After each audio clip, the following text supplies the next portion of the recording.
Fight up! Fight up. Welcome back to another Fight Up episode. This one's actually a special episode 1. We're outside, as you see. It's beautiful daylight. This won't be like how our normal episodes will be going, but this will be a little special episode. This one is, what is this one? This will just be about explaining phi ratio so that you have Fight an up. understanding of fight up. So you have an understanding of like the language we're using when we use like phi and fight up and stuff like that. So we're gonna go into like the history of it, how the Greeks discovered it, and then where it's gone since then. Beautiful. How should we start? Well, first of all, phi is a like mathematical construct. It's a way of expressing a mathematical tendency that we see in nature. So like pi is an example. You can draw a circle, and pi is the ratio, as you may know, between the perimeter and the radius or the diameter. For circles. Yeah, of circles. And so pi is an irrational number, meaning it has repeating digits at the end of it. And Long division. it can be approximated actually by, I don't know if you can see this. Oh, it's backwards, huh? So basically pi can be approximated by saying 3 plus 1 over 7 plus 1 over 15 plus 1 over 1 plus 1 over 292. So when you get to the 292 part, that means that you've approximated it so that you would only need to add 292, like 1 over 292, which is a really small number, in order for you to get to the actual pi ratio. This is pi? Yeah, this is pi. So Pi. The fact that so it goes 7 and then 15 and then 1. So that means you can actually approximate. I'll show you guys right here. Really well. Oh yeah. So this is just this is like how I wrote it out. You can't. You can't. What do you mean? You can't flip around the camera. Are you serious? While in the video. Well then, how are we gonna show the video? We can just pause it and put them all together. Okay, that's true. So this is pi, then it's pretty closely approximated by this. So once you get to the 292, it's really well approximated. So you can go with this actually. That's like a very close approximation of pi, and that means it's like mildly irrational. You can approximate it pretty well. Whereas phi, it's just runs all the way down. It's all the way down. All the way to infinity. So you can't, it's the most irrational number. You can't approximate it. It's perfect. This is phi written out to however many digits. And I have below here a mathematical like proof of just how we get to phi ratio. Basically all you do is say that if x equals this entire thing, then x also equals that. So you can just say 1 plus 1 over x, and then you just circle this part, and that becomes x. So you have x equals 1 plus 1 over x, just x squared plus equals x plus 1. Some You crazy, just do some basic algebra. crazy stuff. You come out to x equals 1 plus or minus root 5 over 2. So that becomes 1.618 or 0.618. 0.618 being little phi, and then this being big phi. Fight up. Yep, phi up. So, this is another stuff. So, yeah, we'll be talking about why phi is important and where we see it in nature, which is, I mean, almost Everywhere. Yeah. This little fruit, Yeah. leaves. I mean, in your face, like the proportions of your entire body are in phi ratio. Yeah, so you'll always have reference to this video because throughout all of our other episodes, we will be discussing and showing how phi is infused in every aspect of everything that we discuss. And that's why this episode is the most important one. So, welcome aboard. All right, so we're going to go into the history of phi and how we came to know this stuff. So it actually started with the ancient Egyptians who built the Giza pyramids, but our knowledge of it was passed on through the Greek philosophers, so that's where we're going to start. So we have Phidias, who was a Greek sculptor and mathematician. He applied phi ratio to the design of sculptures for the Parthenon, which is a temple that's still in Greece. Beautiful. So then we have Plato in his Timaeus, Boom. which was one of his works of natural science and cosmology, he considered the golden section to be the most binding of all mathematical relationships and the key to the physics of the cosmos. And we happen to agree. Dead ass. So then we have Euclid, who in his work The Elements referred to dividing a line at the 0.6180399 point as dividing a line in the extreme and mean ratio. This later gave rise to the use of the term mean in the golden mean. He also linked this number to the construction of a pentagram. So we'll get into that. The Fibonacci series was discovered around 1200 AD. So Leonardo Fibonacci. The spiral. Yeah, his name was actually a contraction of Filius Bonacci, but that's irrelevant. Anyway, so he came out and discovered the Fibonacci sequence, which is the most simple mathematical sequence of phi. So What's the circle thing? Could we see the little ratio? The Fibonacci series? Oh, yeah. So here, I have some visuals of the Fibonacci series.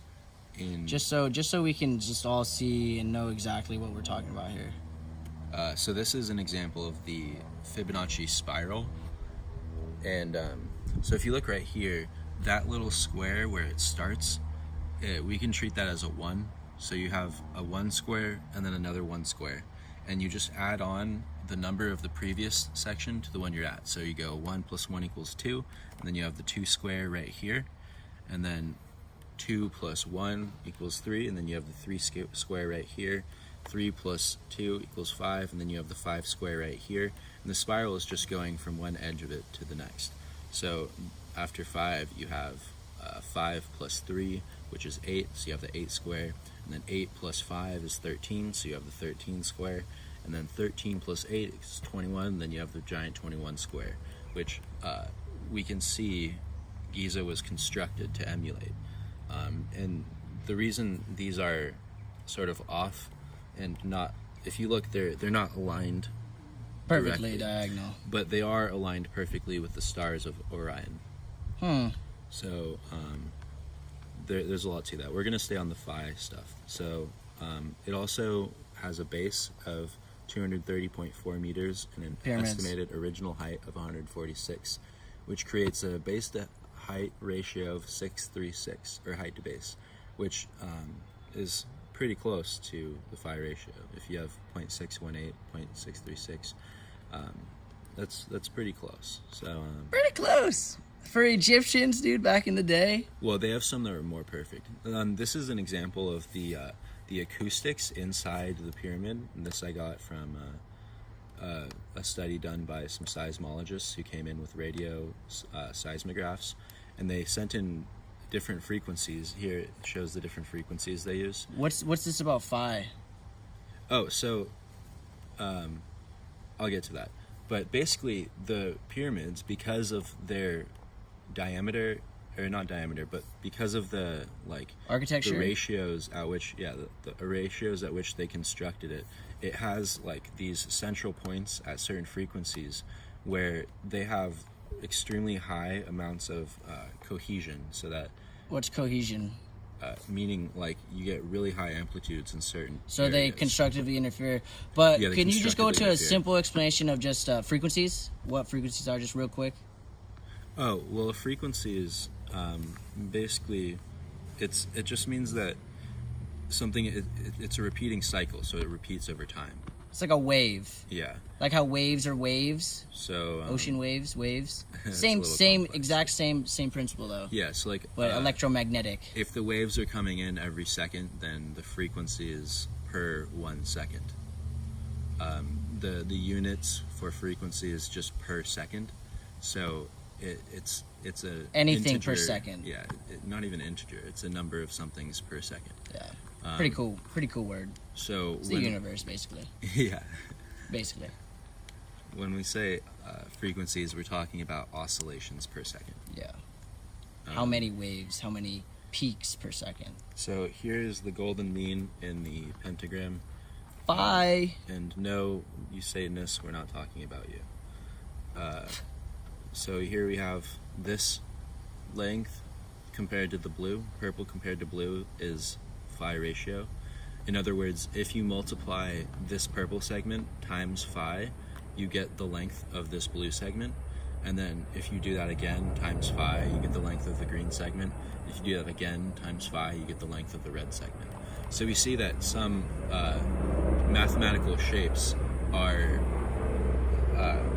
use and require the use of the phi ratio, because it's basically a mathematical. Sorry about the. Cool shit. Cool stuff. Navy. What I was going to show? Oh, so this is just something interesting I found. If you want to pause the video and read ahead, then for various reasons. What, CERN is very interested in Egyptian hieroglyphs? Yeah, and for those who don't know, CERN is... CERN? Yeah, CERN is what has the Large Hadron Collider, and also was the first... I mean, they invented the internet, so... One of the inventors. The Air Force also invented it before, I think. It was a joint project, but CERN was definitely involved with it. Yeah, CERN's in Switzerland. It's the largest particle accelerator in the world, basically just shooting little particles like electrons or little elements at each other at like insane speeds, and then just watching what happens. So they can analyze the flow of what happens with the particles when they interact and hit at high speeds, to see if some things pop off or not, you know. It's all weird stuff, but CERN. Yeah.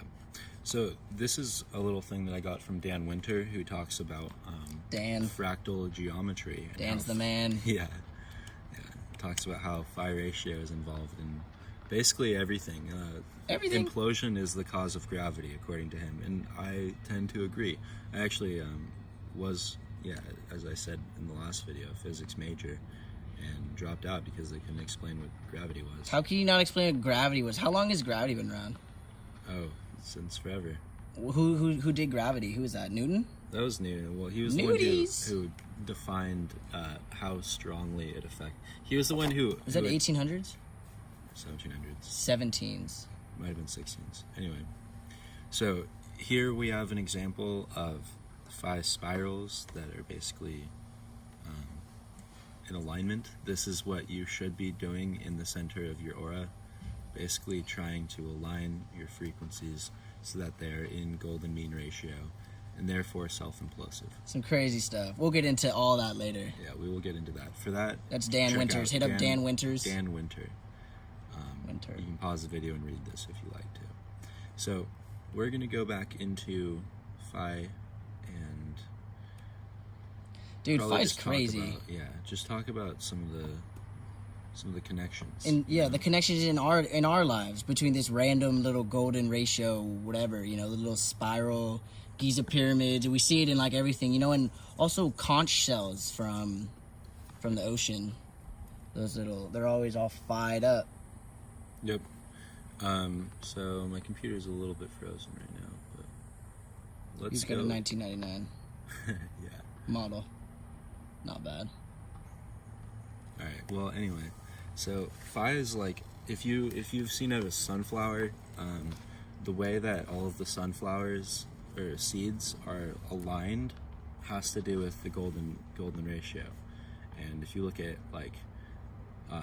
for example, how a lot of trees will grow with shoots growing off in different directions, and they will be phi ratio to each other. As it goes up, it gets phi ratio, and then that's how the tree chooses like which those directions. right there. Yeah. So ferns are a great example. Ferns are usually pretty phi ratioed, and if you actually look at the spiral at the fern as it's unfolding, it emulates the phi spiral. Emulates the phi spiral. That's just flowers. It's not even talking about humans. Gosh. Yeah, so how does physics explain how life is both negentropic and completely aligned with Negentropic, what's that? Meaning it goes against entropy. So entropy is just a statistical deduction, and one of the 3 laws of thermodynamics as well. The second. Well, yeah, that's the thing. It's not a law. It's not a law of nature. The physicists have defined it as that because of their misunderstandings. It's a statistical deduction based on the calculation that because there are more possible ways to be disordered, there is a tendency for states to become more disordered. And if you notice, life takes all of the disorder from the materials and the soil and everything around us and basically conglomerates them into these larger scale molecules, which are then used to create larger scale organisms that walk around and think and talk to each other. So life is negentropic. Yeah. So here we have Basically the our golden brain. ratio. These are all golden spirals. That's great examples. Oh, another example is the conch shell. So we have That's what I was talking about. The little ocean critter, conch shell. Yeah. Look at how Phi'd up that is right in the middle, and it always is Phi'd all the way around.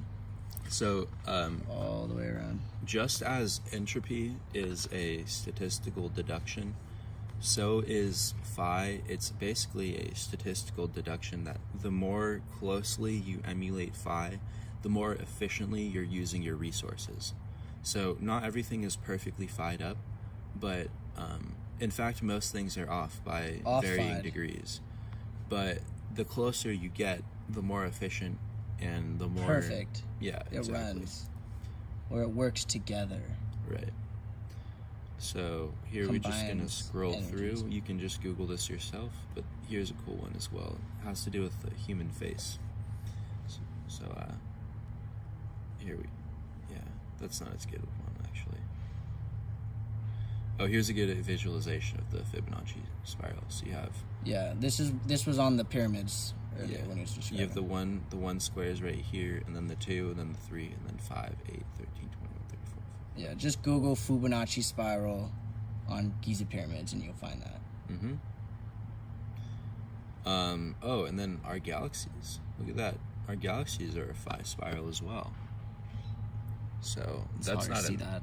Is that an accident, guys? Wow. Oh, look at that Phi'd spiral. It's beautiful. It is pretty nice. Let's chill. All right, so then there's so much to do with this. We can get into language, we can get into stuff like that, but actually I would like to go a little bit into language. So our English was constructed during the whole Shakespearean era, and there's a lot of terminology that people Ready. So now we're gonna go into a little bit about phi and language real quick. Nick. Oh, well, we have examples such as defy and so you have defying, so getting phi out, defying God. So I think that has to do with, talking about God in terms that aren't mathematical and aren't physically related. And that's kind of the opposite of what I'm trying to do. Define. Yeah. Phi is in everything. And defines such large words. Yeah, define. to define something is to get phi out of it and then have contain it, secularize it, contain it. Yeah. So out of the universe. Exactly. Yeah, and so that was basically phi. Did you have anything else you wanted to add, Nick, about phi? Well, basically, we should be emulating as many things as we can in phi ratio. So if you have a painting, like your eyes actually tend to enjoy phi ratio. What is beauty? That's hard to define, but I know that it involves phi ratio. Phi. Because phi is like the law of the universe. And once we get into fractals and frequencies, you're just going to... Phi is that underlying factor, that constant, that universal law that is in every aspect of everything else. Everything small and everything up. It's the most important mathematical construct. And all of fractality is based on phi ratio, because phi ratio is how you create fractality. It's the most efficient way. That is. So we just have a little on how phi relates to you today. And one thing we had was how phi is involved in food. everyone eats food. We all love great food. I know I love to spend a lot of money on a lot of sushi, but also steaks and everything, vegetables, all comes from food. And do we even know how food is being grown nowadays? We think we do, but Phi has a big part to do with how it grows and everything. Yeah, I mean, the current situation with farming is completely agricultural, monopoly. Garbage. You have Monsanto, which is Oh, no. completely, We'll get into can't- that. You can't farm your own seeds. You have to buy Monsanto seeds, and they also don't let you. Yeah, they don't let Dumb. you have family farms. They don't let you sell your own food to other corporations. Everything is done in the name of That's what America's built on. efficiency. Farming. But they're actually not the most efficient because they're not in Phi ratio. And you have these GMOs basically splicing out different segments of DNA, and how our DNA is the Phi ratio is ingrained in our DNA. And us splicing out segments shortens certain segments so they're no longer in Phi ratio, and they're basically inefficient. They're not nutritional to you as much as homegrown food. So the best thing I can suggest you do is grow your own food. If you can, make your garden in the shape of a rose, because if it unfolds in the shape of a rose, it basically is an efficient way of organizing the energy of plants so that they grow to be healthy and nutritional. And do whatever you can not to get GMO foods. It's not just a matter of taste. It literally is making you unhealthy to eat these genetically modified foods. Crazy book. I just read this book. It's called Salt, Sugar, Fat. It was about how the corporations marketed to children in such creepy ways for such terribly nutritious food like Lunchables or anything like that. All sugary cereals, all of that stuff. Ridiculous. You should read it. By a good book. But it just showed how corrupt and they just cared about profit margin, profit line. How do I make it cheaper to make and get more money out of it? I don't care about the health. I don't care about obesity. I don't care. It's really insidious if you think about it. It's dumb. But we'll get into that later. But yeah, that was just a little tip of the week. Yeah. For the future and how Phi relates to you. All right. One more thing is, the more try to wear biological materials in your clothes rather than synthetic materials, because Sauce. those DNA molecules are all fired up, and our aura, our energy, which can be measurable. You can measure it with EEG readings. Brain It's much scan. higher. Yeah, it's much higher when you're wearing natural materials which have high dielectric constants. So it doesn't necessarily have to be natural, but you want it to high Just dielectric constant just means having electricity flow Yeah, it allows easily. Yeah, Like air, low dielectric constant. Electricity doesn't like to flow through air. yeah. So conductive metals, for example, have an infinite dielectric constant. That's in cash. Phi night, get it? Dang. In Phi. So Didn't even hear that one before. yeah, Infinite. And everything. And infinite is literally what Phi equals out to. It has to go to the limit of infinity to even calculate it. Yeah, so if you want to learn more about Phi, that's pretty much all we're going to do on, but please check out Dan Winter. That's where I learned all of this. Dan the And, man. Thank you, Dan, by the way. Yes, if you're watching. You're the man, Dan. You're the man. You are the man. Yeah. Love your shit stuff. Love that stuff. All right. Wi-Fi. Yeah, Wi-Fi. All right, signing out. Fight up. Have an amazing week. This is Mane and Nick signing out. Peace. Fight up.